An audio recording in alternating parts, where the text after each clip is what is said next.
इस तरह की अशुद्धियां जो लोग अपने मुख्य द्वार पर रखते हैं, उस मुख्य द्वार पर यम का आह्वान होता है। वहां पे यमराज को आप आकर्षित कर रहे होते हैं।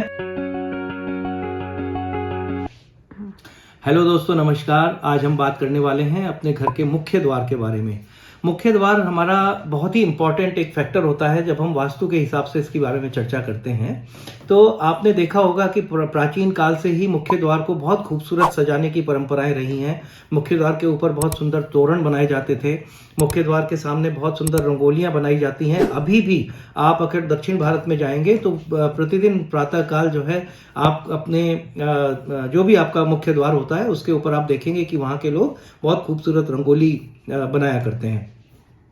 तोरण की परंपरा राजघरानों से लेके मंदिरों से लेके और जो छोटे घर भी हुआ करते थे गांव में, कच्चे घर भी हुआ करते थे, उनके चारों तरफ की साज सज्जा कैसी भी हो, लेकिन मुख्य द्वार की साज सज्जा की विशेष ध्यान रखा जाता था।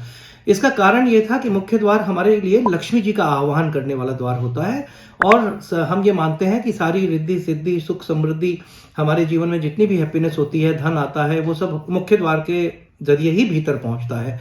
तो इसलिए इस द्वार को जितना शुद्ध और जितना पवित्र और जितना खूबसूरत रखेंगे, उतना ही लक्ष्मी जी को आप आकर्षित करते हैं।